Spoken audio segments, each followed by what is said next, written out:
An Austin house explodes, causing damage to the neighborhood.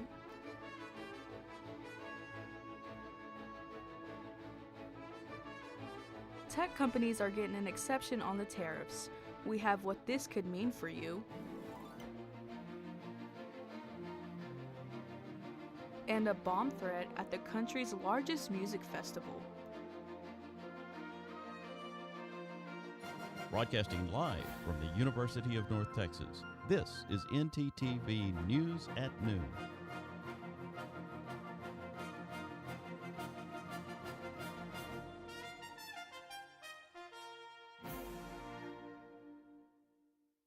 Good afternoon. Thank you for joining us for ntTV News at Noon. I'm Brooke Deering. And I'm Adriana Rivera. A neighborhood in Austin was shocked by a house explosion, causing 6 injuries and dozens of homes damaged. As of right now, there is no known cause of the explosion. Sarah Felix, who was set to move into the newly built home, her husband and her home were affected by this blast. His condition is unknown right now, but he is severely burned and requires surgery. Austin Fire Division Chief Wayne Parrish says that the blast spread across the neighborhood, impacting multiple homes. They say that the cause of the blast is not known, but she does say that the home had a propane tank. They are still investigating the incident and believe it to be isolated. The Louisville Fire Department dive team recovered a body from Louisville Lake Sunday morning. The body is believed to be the driver of a vehicle also recovered on Saturday. The single vehicle crash happened in the northbound lanes of I-35 at about 3:35 a.m. Saturday. The vehicle drove off and over the guardrail into the Copperas Branch section of the lake. According to Louisville PD, there is no evidence to suggest that the vehicle had other passengers inside when it crashed. The Tarrant County Medical Examiner's Office is working to verify the identity of the body found and notifying the family. Louisville PD offers their condolences to the family and loved ones affected by this tragedy. 10 UNT students were rescued from Lake Ray Roberts on Saturday. The incident happened at 12:35 p.m. at Lake Ray Roberts, where the students were canoeing when they were blown off course and flipped. Clinging to the paddles and canoe, the students called 911. Emergency crews responded and rescued the students, who were on the water for 40 minutes. They were all wearing life jackets, with one student being taken to the hospital for hypothermia. No names were released, but we wish the student hospitalized a fast recovery and thank the game wardens for saving our fellow students. And the Denton Police Department is looking to the public in their search for the driver of that vehicle that didn't stop after hitting 2 pedestrians early Saturday. Just after 2 a.m., 2 female pedestrians were injured on Carl Alado Drive, just north of North Bonnie Bray Street in Denton. Witnesses told police that a dark-colored sedan was the vehicle that struck the woman and did not stop. The vehicle was last seen driving north on North Bonnie Bray Street. Both individuals were taken to the hospital, with one woman having life-threatening injuries. If you have any information on this investigation, please call Denton PD and ask to speak with a traffic unit officer. Well, Brooke, after last week's unexpected chill, it feels like we are now in a full effect of summer. I know, Adriana, I can agree to that, so let's toss it over to our weather anchor, Michaela Dixon, to see what we can expect today. Michaela? Thank you, guys. Today, weather is still looking promising, with temperatures starting at 85 degrees, feeling like 87 with a wind speed of 16 miles per hour. And then conditions tonight, temperatures will be dropping to 55 degrees, feeling like 52 with a wind speed of 15 miles per hour. And then for tomorrow's conditions, they are going right back to high temperatures, starting with 77 degrees, feeling like 78, and a wind speed of 15 miles per hour. Thank you, guys. Back to y'all at the desk. Thanks, Michaela. The arson case of the Pennsylvania Governor Josh Shapiro's house is one that shocked many residents. But a suspect in the case has been found. CNN's Fatima Moeen has the latest. Lori and I are Governor Josh Shapiro, overwhelmed in the moment, paused to express his gratitude he feels after evacuating his family to safety Sunday morning. Lori and I are overwhelmed by the prayers and the messages of support that we've received from all across Pennsylvania and all across the United States. He was woken up by banging on his doors by state police, and since then, investigations have been underway for the suspect, now being charged for the following. The charges will include attempted murder, terrorism, aggravated arson, and aggravated assault against an enumerated person. Pennsylvania State Police revealed details of the individual now in custody. His name is Cody Balmer, age 38, with a Harrisburg Post Office address. So this individual came over a fence. He had some homemade incendiary devices. The governor reclaiming his position now to serve and not let this get in the way of business while still needing time with his family. And it has to stop. We're going to celebrate our second Seder together. We're going to have more family time. And I trust that Laura and I will make sure our kids get through this well. As of this morning, Balmer is being held on multiple charges of attempted murder, aggravated arson, terrorism, and many others. According to police, he is now receiving treatment at a hospital following a, quote, medical event not connected to this incident or his arrest, end quote. They say this could be related to his actions. Coming up, how tech is being affected by tariffs. And an update on the helicopter crash in New York. Don't go anywhere. I use Flex to buy my favorite snacks. I use Flex to get me through my mornings. I use Flex at my favorite campus restaurants. I love how Flex is a cashless payment method and can be used at all campus dining venues. So, how do you use Flex?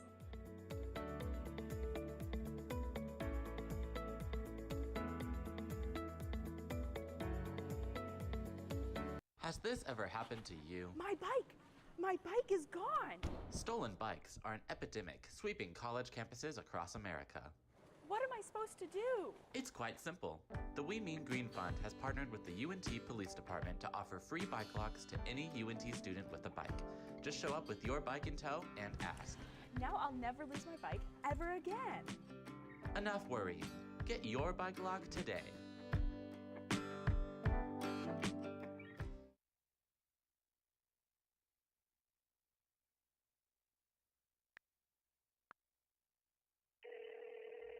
Hey Alex, this guy on the internet says he wants to give me money.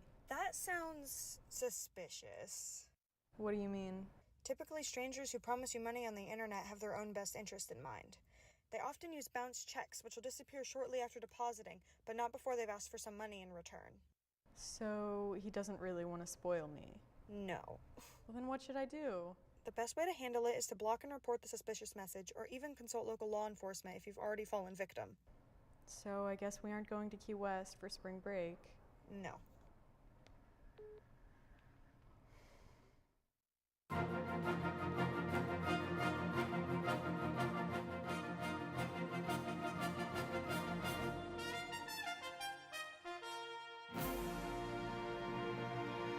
Electronics have managed to dodge President Trump's trade war, but other goods will be affected. CNN's Jen Sullivan has more on the impact on your wallet.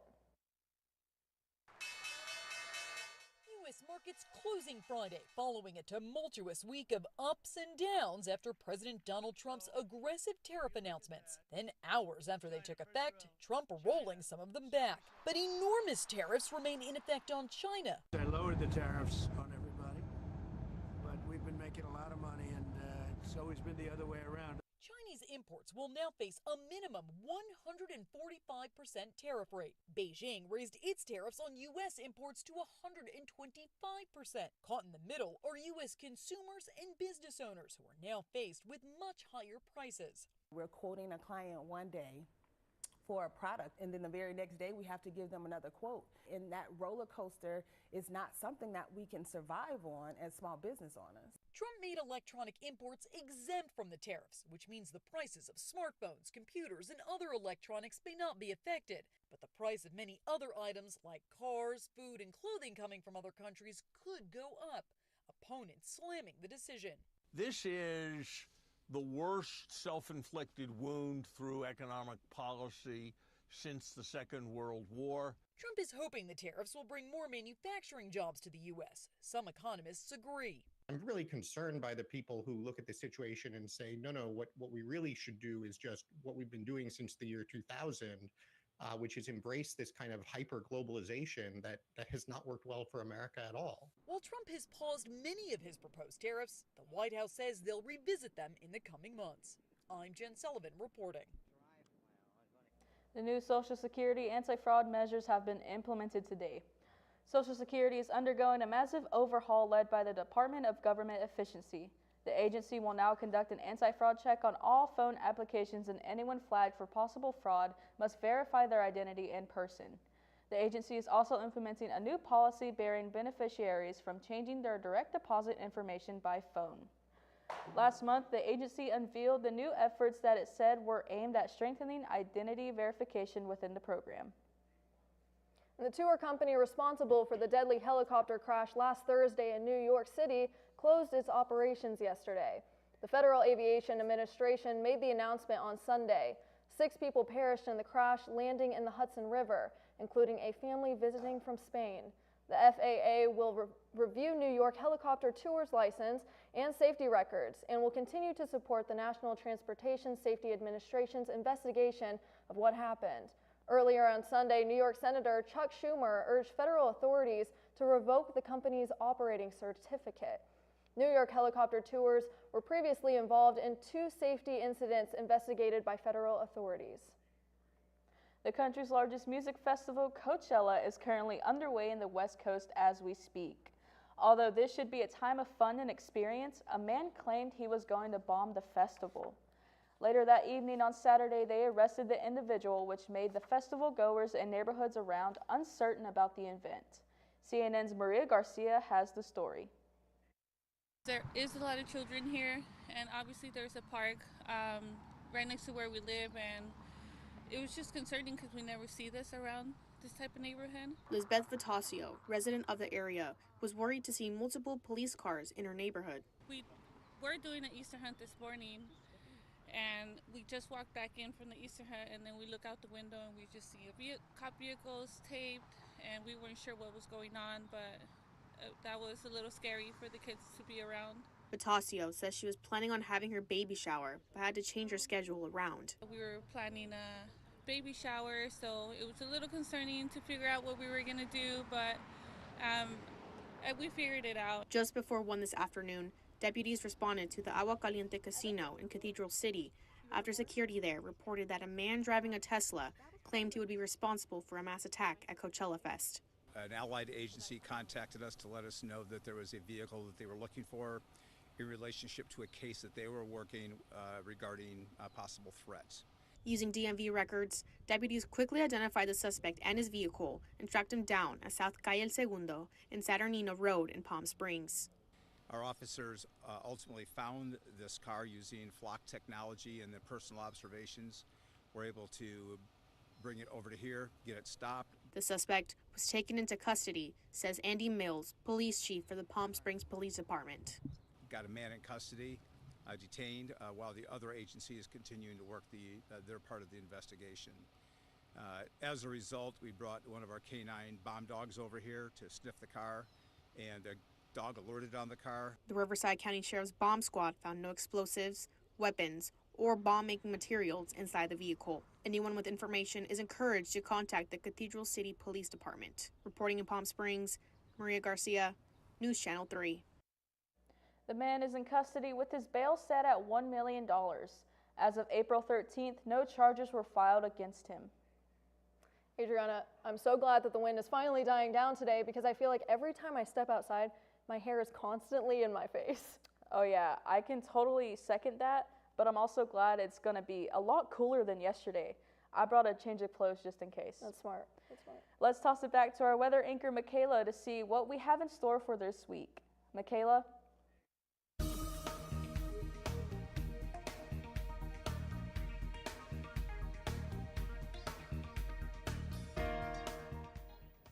Thank you, guys. Yes, we are having high temperatures all across the board right now, starting over here in Dallas with 88 degrees, also with Fort Worth at 88 degrees too. Over here at East Texas, we have at Paris, Texas, 81 degrees, Sulphur Springs at 83, Sherman over here at 80, McKinney at 85, and then us over here at 85 also. Gainesville above us at 80, then we have Bowie at 77, Decatur at 81, and then Stevensville down here at 86. And then for our regional map, We still have high temperatures all the way across, starting with Houston at 86, Shreveport at 88, Dayton at 85, Oklahoma above us at 71, Austin having great temperature at 93 degrees, Amarillo at 87, and then El Paso over here at 88. And then for our 7-day chart, weather is looking very good during the week. Tuesday, we have a high 77 with a low 51. Wednesday with a high 84 and a low 62. Thursday and Friday, we are in the 80s. But coming to Easter weekend, we do have 60% chance of rain for Saturday and Sunday. But then when Monday comes back around, high temperatures at 83 degrees with the sunny skies. Thank you, guys. That's all for me. Back to y'all at the desk. Thanks, Michaela. Well, finals week for college students is right around the corner, and I think I speak for all college students when I say we're all drained and ready to get these exams over with. Oh yeah, I could not agree more, Brooke, but our reporter Troyce Murphy has just the solution. She's live at the UNT Bubble Fest telling us how students can blow off some steam. Troyce, what is it looking like out there? University's Program Council, and today's event is all about bubbles. Students can come out and learn about how to make bubble art, participate in some bubble games, or even try some bubble tea. Now, Daniela, can you tell me a little bit about how this idea came about and how y'all plan this event? This is a event that happened previously last year, and I felt like it was just a really fun event that people came out and just had fun, let loose, and just like enjoy, you know, prior to finals week coming up. And I just felt like it was just a great way to just like let loose and to be able to explore getting a new drink like the boba right here. And yeah, I just felt like it was just a great event to like bring back to this year and to like have people come back out at. Yeah, and like as you said, it's a perfect way for students to blow off some steam as they're getting ready for graduations or even finals. So what are you wanting students to get out of this event or even any UPC event that they come out to? Any UPC event, honestly, the whole goal is for people to have fun, people to have a great time, and just like to overall just like have like a sense of like calmness out of like the craziness of college that college can be. And so I feel like that's why we try to bring just like a good time for everybody else. Yeah. Thank you so much, Daniela. And today's event is going on until 2 p.m. today, and it is free to attend. I also heard there's going to be some giveaways that you're not going to want to miss. Now that's all from me. I'm going to have to send it back over to you guys at the desk so I can go get in line for some bubble tea myself. Thank you. For the break, we have information on Denton's very own drag rodeo. And how you can buy eggs by buying a house. We have more after this.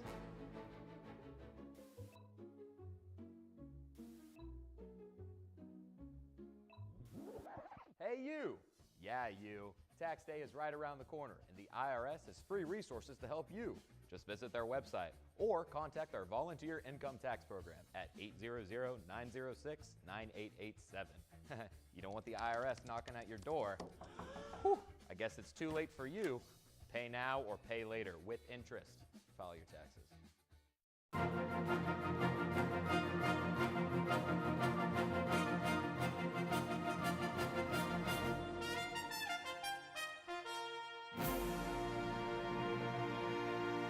Next up, a recent event over the weekend showed how a traditional Texas rodeo can also double as a drag show.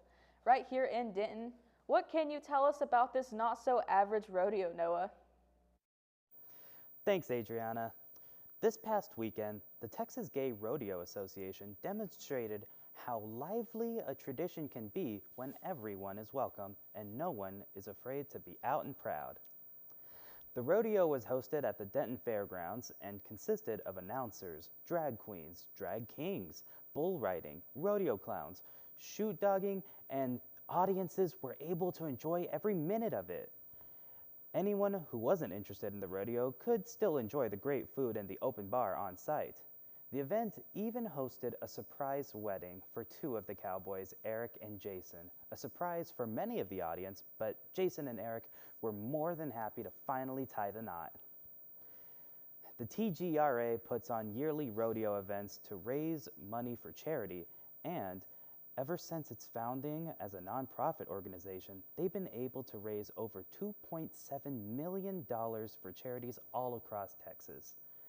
The charities they've donated to and the smiles they've brought to all of their companions brings out the best of Texas and reminds me that drag isn't going anywhere. Well, from Positively North Texas, that's what I've got for you today. I'm Noah Huerta, back to you at the desk. Thanks, Noah. According to district officials, one junior from Grapevine Colleyville ISD earned perfect scores on both his ACT and SAT. Scores Pewish Malik attends Grapevine High School and made a perfect 36 on the ACT on his first try last October, and a 1600 on the SAT on his second attempt in March, after an initial score of 1590. Malik is the UIL Academics 5A state champ in math and number sense, and his team placed first in this year's cross-examination debate competition. He credits his academic success to his hard-working teachers and the heavy course load offered by GCISD. It's 2025, and the internet poses new challenges that parents have never faced before. Kids and teens everywhere are using phones and apps to stay connected with family and friends, but when this common habit, when does it start to cause problems? CNN's Mandy Gaither has more on what parents can do to keep kids safe online. Social media has become a significant part of life for many. 77% of high schoolers reported frequent daily social media use in a 2023 national survey by the CDC. But experts say using these apps too much can be harmful to children and teens. It can affect their mental health, but it can also affect their safety. Tracy Hurley is with the Child Protection Team at Children's Healthcare of Atlanta. She says most experts recommend waiting until a child is in 8th grade before allowing social media. But since everyone develops differently, she says to answer the following questions. Are they mature enough? Are they responsible with their belongings? Can they take care of the other belongings that they have in the home? And can they follow the other types of rules that you already have set in place at home or at school? Hurley says if the answer is no to any of these, you may want to wait. She says it's also important for the parent to be ready for a child to have social media. Once your child has these apps, she says parents play a big role in safety. Monitor your child's interactions online. There are apps that can help you do that. Keep communication open about their online experiences. Set clear rules and limits for social media use. And finally, be prepared for difficult conversations around things they've seen or done online. There's wonderful resources out there that can have questions that you might not think of to ask kids specifically about their internet usage and what they do online. For Health Minute, I'm Mandy Gaither. If you have been to the grocery store lately, you know egg prices are up. But buy a house from this Tennessee realtor and you might get yourself a free dozen. Realtor Scott Cornett hung this sign outside of a $595,000 home advertising free eggs with the purchase to attract buyers. Cornett says the egg deal is, quote, all negotiable, end quote, stating he has organic and free-range eggs, and the amount of eggs can be arranged. He says the sign is doing its job by creating a buzz nationwide and has since added similar signs in front of other homes he represents. If you can cough up the $500,000 for the home and eggs, it is still on the market. And just in time for Sunday Fun Day, Jet Puffed is bringing the thrill with a brand new twist on a classic tradition. Introducing the first ever marshmallow Easter egg dyeing kit, a creative, colorful, and tasty alternative to traditional egg dyeing. For just $2, you'll get everything you need to make Easter special. The kit includes a 24-ounce bag of fluffy marshmallows, 6 vibrant colors, mini tongs, and decorating pens. You can grab yours now at your local Walmart or major retailer near you. Katy Perry got a little more extraterrestrial as she and 5 others blasted into space this morning. The Blue Origin space flight launched from right here in Texas. There were no pilots for this fully autonomous 11-minute journey. Katy was joined by other well-known figures such as journalist Gayle King and Jeff Bezos' fiancée, Lauren Sanchez. While in space, they experienced weightlessness and views of our planet, landing safely back on Earth shortly after. Well, the sports world saw a lot of happenings this past weekend. Yeah, let's hand it over to our sports anchor, Navaya Pantoja, to give us some highlights. Navaya? Good afternoon. When we come back, I will be talking about the Masters, Highland Park forfeiting the UIL Championship, and ex-LSU wide receiver Kyron Lacey tragic death. Don't go anywhere. ntTV will be right back. I wonder what's on the radio today. I don't know about this. This is not it. Everything alternative, commercial free. 88.1 Indie. Here at KNTU, we have two traditional stations, 88.1 Indie and KNTU Jazz. We've also recently launched an internet radio station called Mean Green Hits. If you want to hear more, you can check us out at MediaNorthTexas.com. That was pretty good.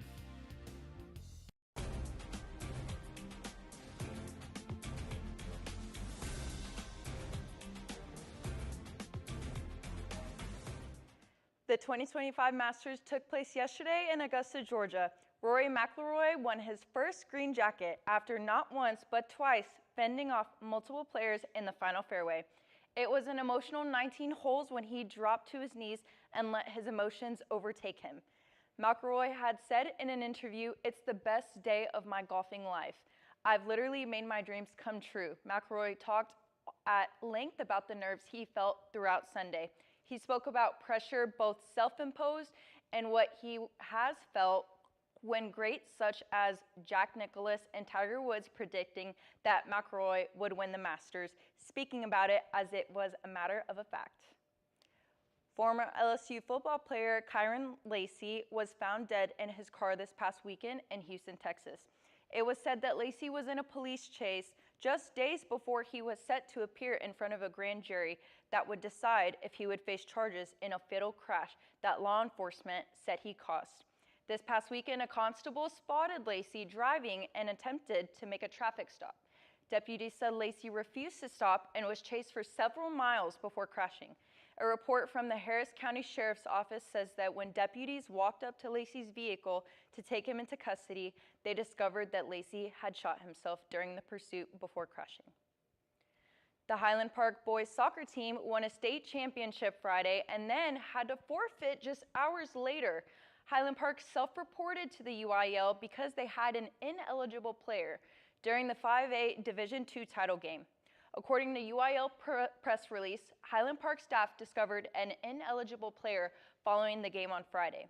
As a result of the forfeit, however, Liberty Hill has been awarded the 5A Division II championship, UIL officials said.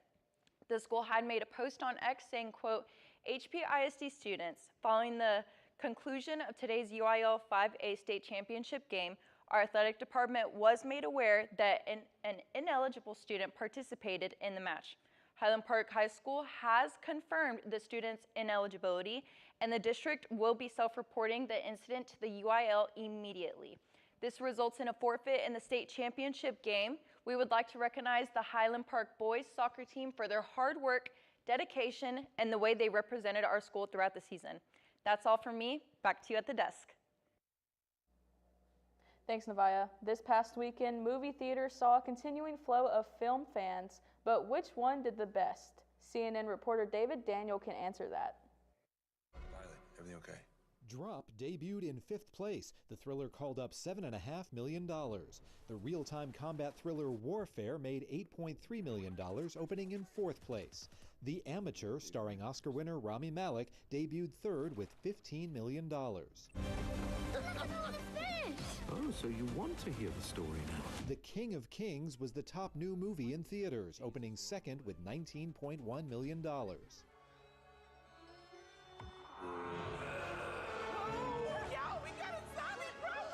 A Minecraft movie is in a class by itself. The family film stayed #1, grossing $80.6 million for a 10-day domestic total of $281 million, already the top-grossing movie released in 2025. In Hollywood, I'm David Daniel. Thanks for watching ntTV News at Noon. Join us again tonight at 6 and tomorrow at noon here on North Texas Television.